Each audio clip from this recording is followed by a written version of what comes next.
Hello everyone and welcome to my channel. This is the 57th part of What If Deku Had a Robot Wolf. I hope you enjoy. Link to the original story and author in the description. Chapter 57, Welcome to Island.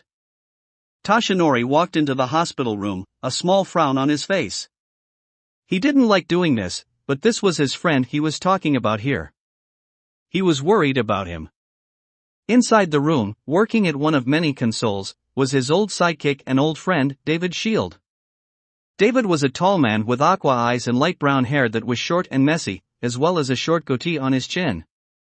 There was one other in the room. A young, 3-year-old girl, lying in the hospital bed, hooked up to almost every machine in the room. This child was Melissa Shield, David's daughter. And sadly, she was brain dead. The day Melissa was born was the happiest day of David's life. But, sadly, the very next day, it was all taken away from him. There was a violent villain attack on the hospital where David's wife was staying. The attack took not only her life but Melissa was caught up in it as well, resulting in her suffering from brain death. No more than a day old and her entire future was taken from her before she even had a chance to live it. David broke that day. The loss of his wife, and the condition his daughter was in, he just shut down. For a few weeks, he just didn't respond to anything. He still moved around, ate and slept, but he didn't do anything.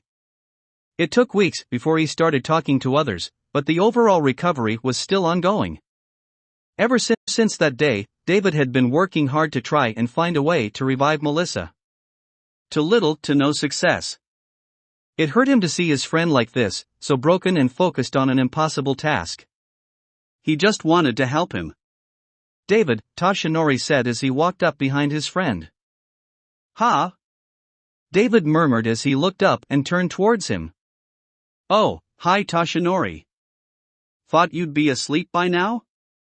"David, it's 6 in the morning, Toshinori said with a frown. "It is?" David said with a frown before he looked at his watch. He sighed. "Another accidental all-nighter. You need to stop doing this." "It's not good for you," Toshinori said, a worried look on his face. I know, David said before he turned towards the young girl that was Dash. "That should be his daughter." "I'm close, I'm sure of it this time."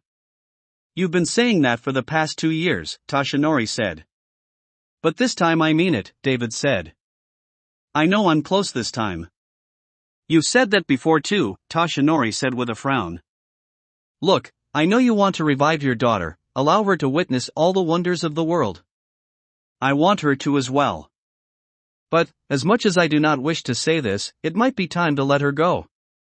The brain is the most complicated part of the human body. And even now we don't fully understand it. We haven't even been able to find someone with a quirk that can help Dash." "No!" David shouted, slamming a fist onto the table. "I will not give up. Melissa is all I have left. There has to be a way to bring her back. To revive her. I just have to find it." Toshinori took a step back from David, a surprised look on his face. He'd never seen his friend react like this before. David frowned.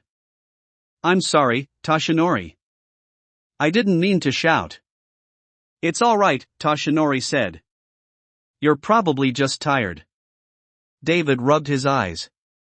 "Yeah, you're probably right. I've been working too much as of late. I should get some sleep." Toshinori put an arm around his friend and helped escort him out of the room. It pained him to say that, but he sadly knew a lost cause when he saw one. There had never been a case of someone who's gone through brain death being successfully revived. Brain death was sadly permanent. "Toshinori," David said as they walked. "Just a few more weeks. Please. I'm close to finding a way to revive her, I'm sure of it." "Don't worry, David," Toshinori said. "I won't force you to take her off life support. Just promise me that you'll take better care of your health from now on." David nodded. "Thanks, Toshinori. Toshinori. Toshinori. Toshinori." Toshinori gasped as he opened his eyes and looked around. He was sitting down inside his private jet, his friend David nowhere in sight. He sighed. It was just a memory of times gone by. He looked up. Izumi was sitting next to him, looking out of the window. Elsewhere in the aircraft, Achiko, Eri and Inko were sitting together, looking out the windows as well. Toshinori. There it is. Izumi beamed. Island. The largest artificial island in the world. A massive floating city dedicated to research into quirks and support equipment. I can't believe I'm spending the first few days of summer vacation here. And I get to spend it during the Expo. Well, you seem excited, Toshinori said with a smile. Why wouldn't I be? Izumi said as she turned towards him. This is Island we're talking about here. It's one of the coolest places on Earth. And the safest, Durandal added. During the Avalon War, a lot of Island scientists defected to Avalon, taking their inventions with them. Inventions that would go on to be used to kill millions. Because of that, security here is tight. Super tight. Think Tartarus, but taken to 11. This island is the most secure place on Earth. Only a fool would try and attack this place. Not even Avalon tried to attack Island. So, no chance of any villains doing anything bad on the island whilst we're there then, Inko said with a relieved sigh. It'll be good to spend a few days not having to worry about villains for a few days. Shame we're only here for 3 days, I would have loved to spend more time here. I'd love to as well, but I have to be back in time for the summer camp, Izumi said. At least we'll be able to enjoy the event for the few days we're here for. Indeed you will, Toshinori said before he stood up. Now excuse me, I need to get into my hero costume and bulk up. The people there will be expecting All Might to show up, not his secretary, he said before he made his way to the back of the plane.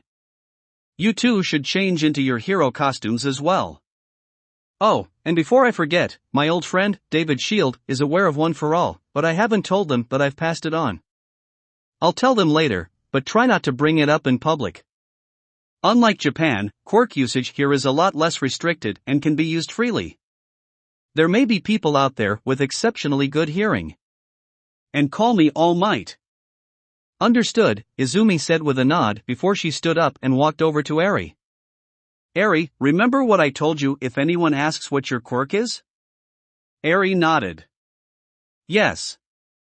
Telepathy. Izumi smiled and patted Eri on the head. Good. Now, you behave yourself, whilst I go get changed into my hero costume. Okay, Eri replied. Izumi smiled before she and Achiko went off to get changed into their hero costumes. This is going to be so awesome. A few moments later. This is going to be so embarrassing. Izumi faded as she, Achiko, Inko, Eri who was riding on top of Durandal, and Toshinori in his bulked-up form, were making their way through customs. She and Achiko were in their hero costumes, which for Achiko wasn't an issue. For Izumi however, it was a nightmare because her hero costume was still basically a bunny suit. And this will be the first time she'll be seen publicly wearing it. Totally not fun. Are you alright, young Izumi? Toshinori asked, a worried look on his face. This'll be the first time I'll be seen in public wearing my new hero costume, Izumi said nervously. I told you should have left that behind, Inko said with a frown. She wasn't going to judge her daughter for wearing such a provocative costume, but she really didn't like the idea of her daughter going out in public wearing it. She was so glad she sued the hell out of the company who basically ignored her request to make 2 costumes and make one instead. Yes, Toshinori helped out a bit, but she did most of the work. I know, I'm sorry, Izumi said with a frown. I just didn't want to be left out. Everyone else will be wearing their hero costumes, so I didn't want to be left out. Even if my costume is a bit embarrassing. Well, do tell me if you feel uncomfortable at any point. Toshinori said. I'm sure that I can get you something more suitable for you quickly. Izumi smiled. Thanks All Might, she said as they left the airport. only to be immediately surrounded by a large number of reporters and fangirls, all wanting to see All Might. Inko was thankfully quick to grab everyone else and move them out of the way of the large mass of people. Eri was thankfully taking the large crowds well. They have been helping her get used to being around large groups of people, as well as trying to help her block the thoughts of others. To great success. Well, I forgot how popular I was, Toshinori said after the crowd had dispersed. His face was covered in lipstick marks. Izumi, take note. Do not get as popular or as famous as me. Noted, Izumi said with a nod. She did not want that kind of response whenever she went somewhere. Good luck with that, Durandal said. Era. Still popular as always, All Might, a female voice cooed behind them. A shiver went down Izumi and Achiko's spines. That tone reminded them a lot of Midnight. The two slowly turned around to find two people standing behind them. One was a tall and very voluptuous woman with a cat mutation. She had red fur covering her entire body, with the addition of short black hair on her head, and her eyes were blue and cat-like. She also had a pair of leathery wings on her back. She was wearing a black bikini and black thigh-high leather boots. The other was a tall, well-built man with yellow eyes, amber hair and a hook-styled mustache, said with a smirk. The man was wearing black combat trousers and boots, a black trench coat, a black shirt and a metal cuirass with a twin lightning bolt on it. Izumi instantly went into fangirl mode and squealed with excitement, knowing instantly who these two were. Because of course she would know who they were, she literally has a poster with the two on it. Ah! I don't believe it. The Storm hero Blitz and the Lust hero Succubus. Germany's number 1 and 2 heroes. Izumi beamed before she zipped over to the two of them and held out an open notebook. Can I have your autograph? Again, I will keep asking this, where does she keep those? Durandal asked, knowing full well that he would never get an answer. The two German pro-heroes were taken aback by Izumi's sudden fangirling over them. Yes, they've dealt with fans before, but never one so intense. Blitz. Succubus. Great to see you two again. All Might said as he walked over, wiping his face clean. I probably should have warned you about Izumi. She's a very dedicated fan. The two German pro-heroes nodded. Yeah, good to see you too, All Might, Blitz said, still recovering from Izumi's weaponized fangirling. Well, I won't say no to a fan, Succubus said with a smirk before she signed the notebook, followed by planting a kiss onto it as well, leaving a deep red lipstick mark on it, and a deep red blush on Izumi's face. Succubus then noticed the two glares she was getting from Achiko and Inko. Achiko's being of the "that's my girl" kind of glare. Inko's, however, was the mother's glare, best reserved for people trying to mess around with their child. Succubus knows this glare all too well, seeing that she's used it a lot, especially towards her bitch of a sister. Seriously, fuck that woman. Blitz meanwhile was a lot calmer about signing Izumi's notebook. Well, I'm glad I have a few international fans. I'm sure my son wouldn't mind. Your son's here too. Izumi beamed. Toshinori sighed. He really should have warned his friends about her. Oh god, he better stop her before she analyses their quirks. Succubus had gotten distracted and had walked over to Eri. So, what's your name? She asked with a smile, patting the girl on the head. Eri replied with a slight smile. You better not be planning anything malicious with Eri there, Inko said, glaring at the other women. Trust me, from one mother to another, I wouldn't dare harm another's child, Succubus said with a smile. Oh, no, she's sadly not mine, Inko added, not yet anyway. She's a ward of UA. I'm just looking after her for them. I see, Succubus said. Well, you sure act like her mother. I know those protective instincts very well. I have 3 daughters myself. And, whilst I try to avoid it, I would gladly kill to protect them. Well, looks like that's something we can agree on, Inko said. Well, she sure is cute, Blitz remarked. Although I must ask, why is she only using her telepathy to speak? My vocal cords were removed, Eri replied before anyone could stop her. He didn't want to hear me cry. The two foreign pro heroes froze as they processed what Eri just told them. Righteous anger slowly building up inside of them. Izumi sighed. She had forgotten that Eri would always answer any question asked of her truthfully unless told not to. She was told not to speak about One for All and to say that her quirk was telepathy.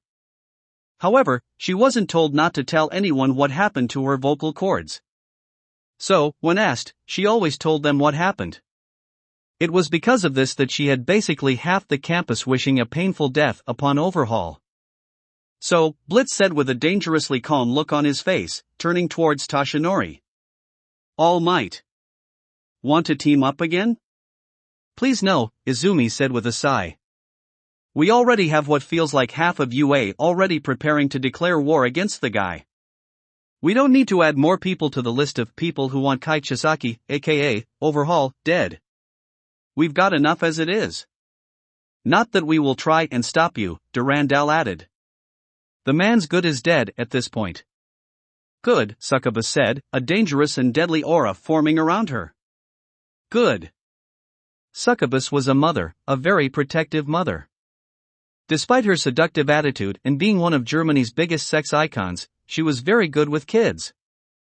And very protective of them.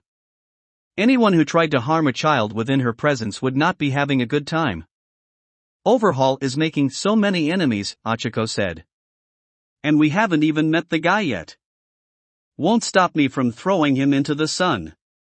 Achiko, if you need help with the trajectory, just ask, Durandal said. Now you two, please do not plan murder around me. Toshinori said. Of course, Achiko said, realizing that Toshinori was right, that talking about planning to kill someone around a hero, the number one hero to be exact, wasn't a good idea. Better to do so when they're not around. So, All Might, Succubus said. Blitz and I were planning on exploring the I-Expo a bit before the party later. And I was wondering if you would like to join us. I'm afraid I cannot join you two today. Toshinori said. I have prior commitments to an old friend to keep. But I will be there for the party later. Oh, well that's too bad, Succubus pouted. And here I thought that I could spend a little bit more time with you, she smirked. She may not be interested in getting married, but she can sure enjoy the eye candy that was All Might's muscled body. A pity. But, you are friends with one of the scientists here, Blitz said. I won't get in the way of one of your oldest friends. I'll see you later then. He said before he and Succubus walked off with a wave. Izumi smiled as she looked at the two new signatures she had received, vibrating with excitement. She just got the signatures of Germany's number 1 and 2 heroes. Hopefully, by the time she was done here, she would have so many more. Having fun there, Izumi? Achiko asked as she walked over. Izumi smiled as she looked up at her girlfriend. I am going to get so many hero signatures during this. Just don't get in trouble please, Eri said. Don't worry, Eri, I won't, Izumi said. They were suddenly brought to the attention of something bouncing towards them. Izumi looked up from her notebook and saw someone bouncing on an odd-looking pogo stick towards them. The person on the pogo stick was a shapely, curvaceous, athletic and attractive young woman. She had wavy blonde hair and aqua blue eyes. She wore a white short-sleeved dress shirt with plaid cuffs and a dark raspberry pink waistcoat, both seemed to be a bit strained against her very generous chest. Tight-fitting pale gray capri pants, plaid pink socks, and a pair of heeled brown boots. There was also a large plaid bow around her neck, a wristwatch on her left wrist, oval-framed glasses over her eyes, and some sort of earpiece over her left ear. Uncle Might, the girl said as hopped over on her pogo stick. Once she was close she leapt off of her pogo stick towards Toshinori. Toshinori laughed as he caught the girl and hugged her. Young Melissa is here. It's so great to see you again, Uncle Might, the girl said with a smile. It's been far too long since I last saw you. Indeed it has, young Melissa. Toshinori said with a smile as he put the girl down. You are, All Might. Who's that? Izumi asked, not sure who this mysterious girl was. Oh, forgive me, the girl said as she turned towards them, her voice taking on a polite tone. I am Melissa Vero Shield. It is a pleasure to make your acquaintance, she said with a polite and formal bow. Toshinori raised an eyebrow. Was the formal introduction really necessary? Mom always told me to introduce myself to new people in a polite and formal manner, the girl, Melissa, replied with a smile. She also said that offering them a lap dance was optional, but since there's a young child here, I will refrain from saying that. Izumi and Achiko blushed slightly. Melissa was very beautiful and curvy. Oh, so very curvy. And here I thought Momo was perfect, Achiko thought. She was bustier than Momo for crying out loud. Izumi meanwhile, was processing something else. The girl's name. Melissa Vero Shield. You wouldn't be related to David Shield? He's my father, Melissa replied with a smile. Only to immediately have to take a step back as a pink blur came out of nowhere and appeared in front of her. Your father is David Shield. Mei said with a manic look on her face, a dizzy-looking Chiharu having been dragged along with her. Both of them were in their hero costumes. Mei Hatsum. The inventor Hiro Mayday and future CEO of Hatsum Industries. You have to tell me about your father. Mei. Chiharu. What are you two doing here? Izumi asked, sounding surprised. She didn't expect to see those two here. Mei came here with her mother, who's currently talking to some foreign sniper friends of hers, Chiharu replied as Isaac rushed up to them. And I'm here with my mother, who, shocking no one, is here on business to interview some of my island's top scientists. She just invited me as her +1 and told me to enjoy myself. It's not great, but at least she's spending time with me. Mei, meanwhile, was bombarding Melissa with questions. Been working on anything big? What inventions has your dad been working on? Steady on, please, Melissa said as she pushed Mei away from her slightly. It's kind of rude to bombard someone you've just met with questions like that. Toshinori sighed, yet again he failed to warn a friend of his about one of his students. Oh boy, he really isn't making a good impression here, isn't he? Now, young Melissa. Young Mei means well, Toshinori said before he nervously scratched the back of his head. But, she can be rather dedicated at times. I see, Melissa said. Well, I'm glad to see another dedicated support student. Very dedicated by the looks of it, she said as she looked at both Isaac and Durandal. She then turned towards Izumi and Achiko. And you must be Yusako and Galastram. Yep, that's us. Izumi said with a smile. I'm Izumi Midoriya.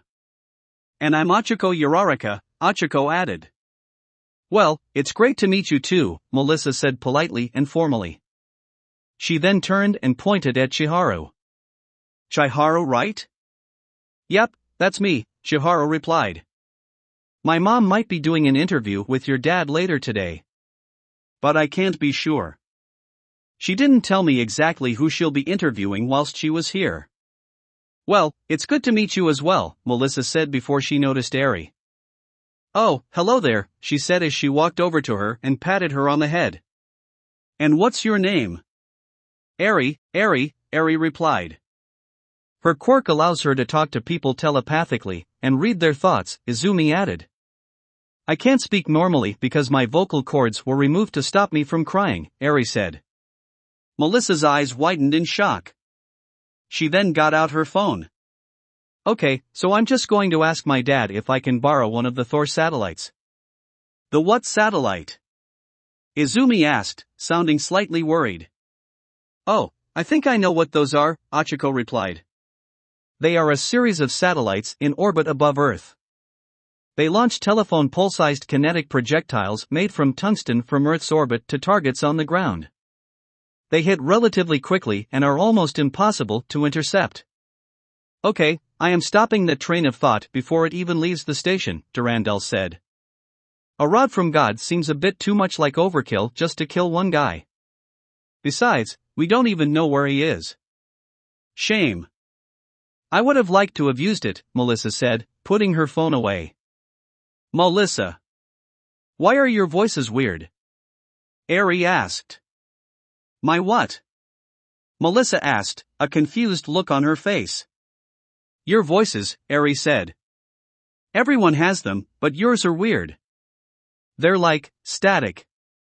Oh, that's probably because I have a chip in my brain that stops people from reading my mind, Melissa replied with a smile.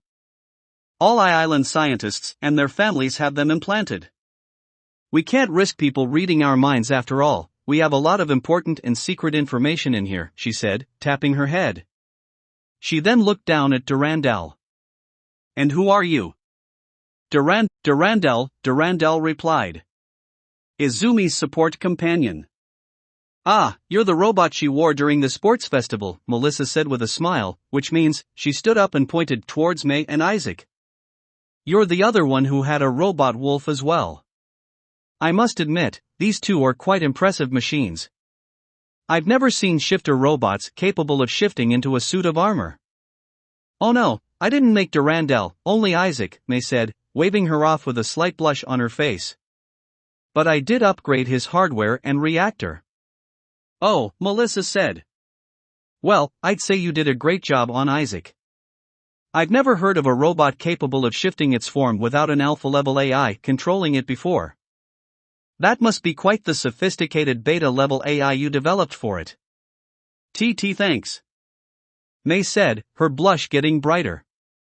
I can't believe one of my babies was just complimented by a shield. Okay, so it's not David himself, but it's still a shield. Chiharu raised an eyebrow. So, she likes it when people compliment her support equipment. That's good to know.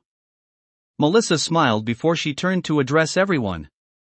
Well, I hope you all enjoy your visit to Island. If you like, I can show you around the Expo. I'm afraid I can't join you, Inko said. I have to get our hotel rooms sorted out. But I'm sure your children will be fine by yourselves. I'm afraid I can't join you either. Toshinori added. It's been far too long since I last spoke to your father. I'd like to catch up with him before the party later. But I am sure you will be fine showing these young aspiring heroes around. That's okay, Uncle Might, Melissa said with a smile. You go pay Dad a visit. I'm sure he'll be pleased to see you again. I'm sure he will. Toshinori said before he braced himself to jump. Now. Watch me as I demonstrate a hero leaving to meet an old friend. He said before jumping off into the distance. The group watched as All Might leapt away. Well, he's still as flashy as always, Inko said before he turned to the others. Well, I'll leave you kids to have fun, she said before she turned and left. A hidden smirk on her face. So then, where should we go first? Melissa asked, clasping her hands together. There's a lot to see and do at the Expo and sadly, not a lot of time to see them all. Well, this is your territory, you lead the way, Achiko said. Okay then, any recommendations? Melissa asked as they made their way towards the expo. I want to see what gear you people have been making. May said loudly before anyone else had a chance to speak. Any objections? Melissa asked. There was none. Okay then, off to the Expo pavilion then. May was visibly vibrating with excitement, second only to Izumi. This place was like heaven to the crazy inventor. So many babies to see, and so little time to examine them all. Melissa, Izumi said after a while. Why were you so formal when introducing yourself? Oh, that would be because of my mother, Melissa replied. Like I said earlier, she always told me to introduce myself to new people in a polite and formal manner. She's an ambassador, it always pays to make a good first impression on someone in her line of work. Oh wow, that's really cool, Izumi said. Will we be able to meet her? Afraid not, Melissa replied. My mother is a very busy woman and works abroad, so I don't really see or hear from her much. But, even though she's almost never around, I know that she loves me. Chiharu frowned. How could Melissa and her mother be on such good terms whilst she and her own mother weren't? Probably a difference in circumstances. Izumi meanwhile was impressed. Another long-distance relationship with a parent, just like her relationship with her dad.